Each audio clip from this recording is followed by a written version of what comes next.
And it's very good to have you join me yet again today. Here in the UK, the tax year ends on the 5th of April every year. And this current tax year, we are in the 2023-2024 tax year, will soon be ending. So it's a good thing to have a look at some of the things you need to do before the tax year ends, especially as it concerns money. And in this platform, I talk about things concerning money.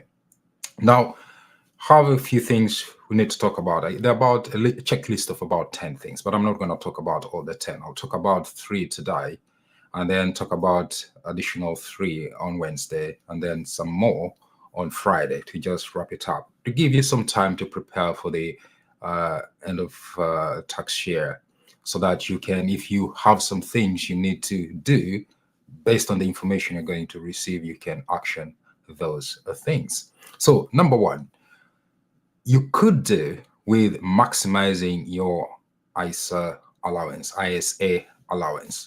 Now, this is an allowance that is really very good to use, especially if you invest the funds in that allowance, because any returns on your ISA contributions are tax-free.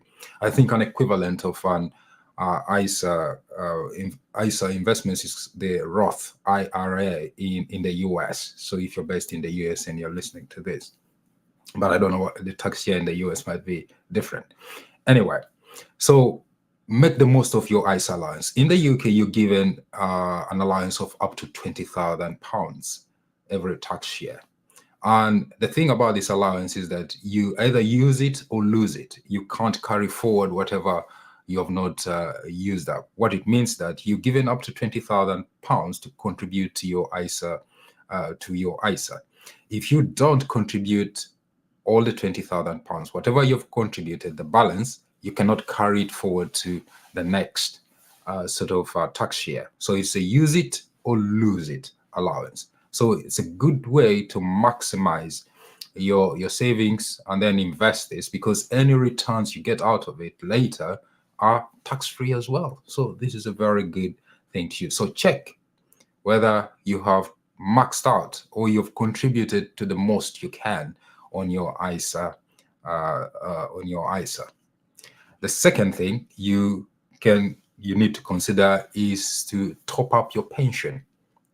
So the pension as well, this is another one of the good ways to invest for retirement. Because if you just consider having only the state pension when you retire, I don't think it will be really enough money for you to live on and sustain the kind of lifestyle you might want to sustain in your later years. So contributing to a pension, a private pension or otherwise, is a good thing. And in the UK, you're given up to about 60,000 to contribute to it. Or the lower of that, if you earn more than that, if you earn more than 60,000, might reduce on that. But it's the lower of 60,000, or your earnings are up to 60,000.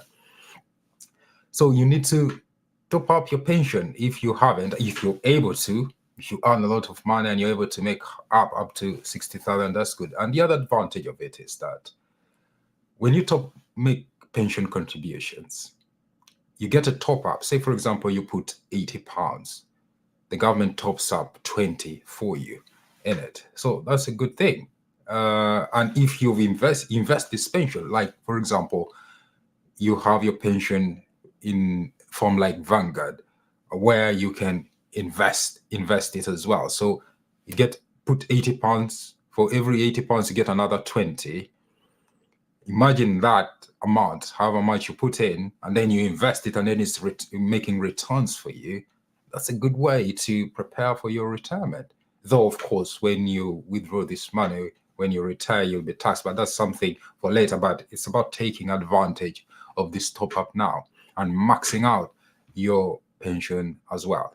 It's always good to prepare for later years in life, because I always say that it's much sort of easier to make money when you're young than trying to make money when you're older if you haven't made any money at that time when you're old, it becomes very difficult. So maximize, make use of these allowances that are there.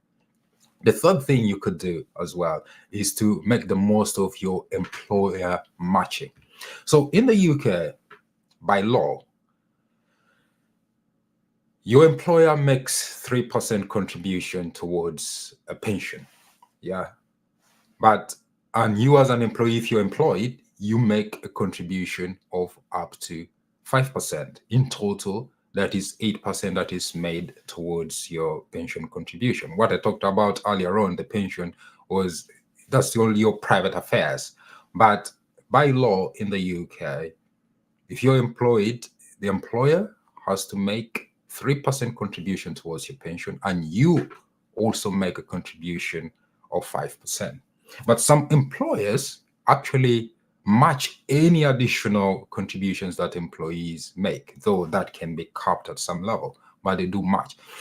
It's if you're able to make these additional voluntary contributions so that your employer can match it, especially if you're like employed in government agencies really make huge contributions of pension. Percentage wise, they're really big. Government and local government as well. So take advantage of that. If you're able to make additional contributions, and if your employer is able, some employers match it, that match will be very good for you. So that's what I wanted to bring to your attention today. The 3 checklists as you approach the end of the tax year. I'll bring some more on Wednesday and then on Friday, but it's a good way to prepare, to take advantage of these sort of benefits that the government sort of gives. Not everything that government does is bad. There's some good things that they do, and we need to take advantage of each and every one of them. And these are some of them. I'll talk about some more on Wednesday, and I hope you join me again on Wednesday for that. For now, thank you so much for joining me, and I look forward to seeing you again on Wednesday. And until then, be sure to take good care of yourself, and God bless. Bye-bye.